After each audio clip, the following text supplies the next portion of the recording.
नमस्कार दोस्तों अगर आपको सनराइजर्स हैदराबाद और गुजरात टाइटंस के बीच खेला गया आईपीएल का 21वां और सबसे रोमांचक महामुकाबला पसंद आया हो तो आप इस वीडियो को एक लाइक ज़रूर करें। इस वीडियो का लाइक टारगेट हमने 400 लाइक्स का रखा है, तो दोस्तों वीडियो को आप दिल से लाइक ज़रूर करें। दोस्तों आईपीएल 2022 के 21वें और एक बेहतरीन और रोमांचक महामुकाबले में आईपीएल इतिहास की दो बड़ी टीमें एक दूसरे से भिड़ी। इस बार केन विलियमसन की सनराइजर्स हैदराबाद के सामने हार्दिक पांड्या की गुजरात टाइटंस की टीम खड़ी थी। इस रोमांचक महामुकाबले में हैदराबाद के कप्तान केन विलियमसन ने टॉस जीता और पहली गेंदबाजी करने का फैसला किया और गुजरात की टीम को पहले बल्लेबाजी के लिए आमंत्रित किया। उसके बाद गुजरात की टीम की तरफ से रनों की बारिश करने के इरादे से दो दिग्गज ओपनर बेहतरीन बल्लेबाज मैदान में उतरे। मैथ्यू वेड और शुभमन गिल के कंधों पर गुजरात की टीम को इस महामुकाबले में एक बढ़िया और विस्फोटक ओपनिंग शुरुआत दिलाने की जिम्मेदारी दी और फिर इन दोनों ने अपने पारियों का आगाज भी धमाकेदार तरीके से किया था। लेकिन फिर पारी के तीसरे ओवर में हैदराबाद के सबसे बेहतरीन और अनुभवी तेज गेंदबाज भुवनेश्वर कुमार ने शुभमन गिल को राहुल त्रिपाठी के हाथों कैच आउट करा दिया। शुभमन गिल 9 गेंदों में 7 रन बनाकर आउट हो गए। शुभमन गिल जैसा बड़ा विकेट गिरने के बाद अब गुजरात की टीम की तरफ से साई सुदर्शन बल्लेबाजी करने मैदान में उतरे। साई सुदर्शन ने मैथ्यू वेड के साथ मिलकर थोड़ी देर के लिए गुजरात की पारी को संभाल लिया, लेकिन दोस्तों बेहतरीन गेंदबाजी डाल रहे हैदराबाद के गेंदबाज गुजरात के बल्लेबाजों के ज़्यादा देर तक सेट होने का मौका ही नहीं दे रहे थे और फिर पारी का छठा ओवर डालने आए टी नटराजन ने भी यही किया और बल्लेबाज साई सुदर्शन को केन विलियमसन के हाथों कैच आउट करा दिया। आपको बता दें कि साई सुदर्शन 9 गेंदों में 11 रन बनाकर आउट हो गए। लगातार 2 बड़े झटकों के चलते अब गुजरात की टीम दबाव में चली गई थी। अब मैदान पर गुजरात के कप्तान हार्दिक पांड्या को बल्लेबाजी करने मैदान में आना पड़ा, लेकिन उनके साथी खिलाड़ी मैथ्यू वेड उनका साथ ज़्यादा देर तक नहीं निभा पाए और पारी का 8वां ओवर डालने आए उमरान मलिक ने उन्हें एलबीडब्ल्यू आउट कर दिया। मैथ्यू वेड 19 गेंदों में 19 रन बनाकर आउट हो गए। मैथ्यू वेड के आउट हो जाने के बाद अब हैदराबाद की गेंदबाजी गुजरात की बल्लेबाजी पर हावी होती दिखाई दे रही थी, लेकिन अब विकेट गिरने के बाद डेविड मिलर को बल्लेबाजी करने मैदान में भेजा गया। डेविड मिलर ने अपने कप्तान हार्दिक पांड्या के साथ मिलकर गुजरात की इस जगमगाई पारी को संभालने की पूरी कोशिश करी, लेकिन फिर पारी के 14वें ओवर में गेंदबाजी डालने आए मार्को जेनिसन ने डेविड मिलर को अभिषेक शर्मा के हाथों कैच आउट करा दिया। डेविड मिलर 15 गेंदों में 12 रन बनाकर आउट हो गए। डेविड मिलर जैसे बड़े खिलाड़ी को खो देने के बाद अब दबाव पूरी तरह गुजरात की टीम के ऊपर था, लेकिन गुजरात के कप्तान हार्दिक पांड्या अभी भी मैदान में टिके हुए थे। डेविड मिलर के आउट हो जाने के बाद अब मैदान में अभिनव मनोहर बल्लेबाजी करने मैदान में उतरे और फिर अभिनव मनोहर और हार्दिक पांड्या ने गुजरात की लड़खड़ाई पारी को संभाल लिया और एक अहम मौके पर एक महत्वपूर्ण साझेदारी भी बनाई। दोस्तों इस साझेदारी में गुजरात के कप्तान हार्दिक पांड्या ने सबसे बड़ी भूमिका निभाई। हार्दिक पांड्या जो बड़े शॉट खेलने के लिए जाने जाते हैं, उन्होंने पहले तो दबाव में फंसी गुजरात की पारी को संभाला और फिर अंत के ओवरों में विस्फोटक बल्लेबाजी करके दिखाई। हार्दिक पांड्या और अभिनव मनोहर की इस जोड़ी ने लगभग पारी के 18वें ओवर तक बल्लेबाजी करी और अपनी टीम को 150 का आंकड़ा पार करवाया।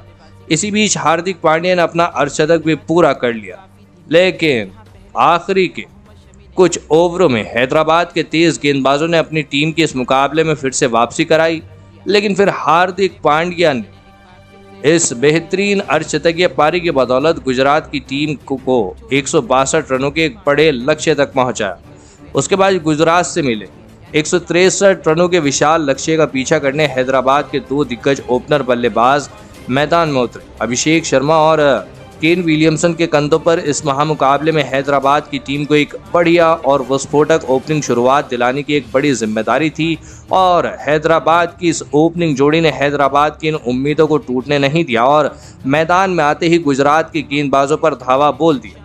अभिषेक शर्मा और केन विलियमसन की इस जोड़ी ने शुरुआत धीमी करी, लेकिन एक बार सेट हो जाने के बाद अभिषेक शर्मा और केन विलियमसन की इस जोड़ी ने धमाकेदार बल्लेबाजी करके दिखाई।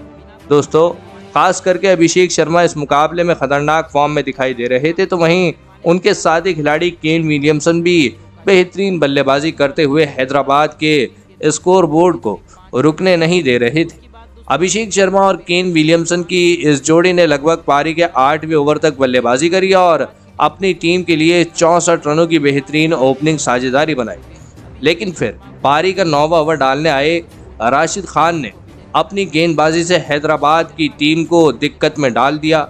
जी हाँ दोस्तों, पारी का ये 9वां ओवर डालने आए राशिद खान ने अपनी इस ओवर की 5वीं गेंद पर सेट हो चुके अभिषेक शर्मा को साईं सुदर्शन के हाथों कैच आउट करा दिया। अभिषेक शर्मा 32 गेंदों में 42 रनों की पारी खेलकर आउट हो गए। गजब की ओपनिंग साझेदारी के बाद हैदराबाद की टीम ने अपने बेहतरीन फॉर्म में चल रहे ओपनर बल्लेबाज को खो दिया था। लेकिन अभी भी हैदराबाद के कप्तान केन विलियमसन मैदान पर सेट होकर बल्लेबाजी कर रहे थे।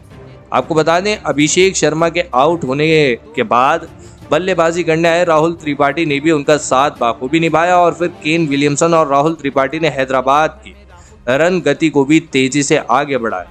लेकिन फिर पारी के 14वें ओवर में गेंदबाजी डालने आए राहुल तेवतिया की पहली गेंद पर राहुल त्रिपाठी ने बेहतरीन छक्का लगाया। लेकिन छक्का लगाते वक्त राहुल त्रिपाठी चोटिल हो गए और जिसके चलते उन्हें मैदान से बाहर जाना पड़ा।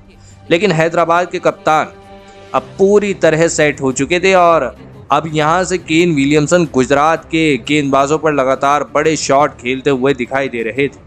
इसी बीच केन विलियमसन ने अपना अर्धशतक भी पूरा कर लिया था।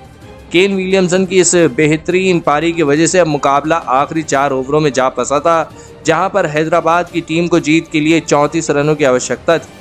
लेकिन फिर इस मुकाबले में एक बड़ा मोड़ आया और पारी का 17वां ओवर डालने आए गुजरात के कप्तान हार्दिक पांड्या ने सेट हो चुके विरोधी टीम के कप्तान केन विलियमसन को राहुल तेवतिया के हाथों कैच आउट करा दिया।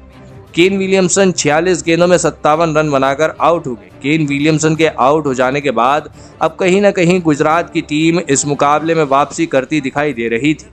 गुजरात के कप्तान हार्दिक पांड्या ने इस 17वें ओवर में केवल 6 रन दिए, जिसके चलते अब हैदराबाद की टीम को जीत के लिए आखिरी 18 गेंदों में 28 रनों की आवश्यकता थी। लेकिन इस पारी का 18वां ओवर डालने आए लॉकी फर्ग्यूसन की इस ओवर में निकोलस पूरन ने बेहतरीन और विस्फोटक बल्लेबाजी करके दिखाई और इस 18वें ओवर में 15 रन निकाल ली। अब हैदराबाद की टीम को जीत के लिए आखिरी 12 गेंदों में 13 रनों की आवश्यकता थी। लेकिन फिर अंत में निकोलस पूरन की इस धमाकेदार बल्लेबाजी के चलते हैदराबाद ने इस मुकाबले में 8 विकेट रहते जीत हासिल कर ली। दोस्तों, इस मुकाबले में भले ही केन विलियमसन ने बेहतरीन बल्लेबाजी करते हुए शुरुआती ओवरों में ही गुजरात की टीम को बैकफुट पर ढकेल दिया था, लेकिन अंत में निकोलस पूरन की इस विस्फोटक पारी ने हैदराबाद की टीम को इस रोमांचक मुकाबले में जीत दिला दी। लेकिन दोस्तों, आप निकोलस पूरन की इस बेहतरीन और विस्फोटक बल्लेबाजी के लिए उन्हें 10 में से कितना अंक देना चाहेंगे? आप अपनी राय नीचे कमेंट में करना बिल्कुल ना भूलें। धन्यवाद।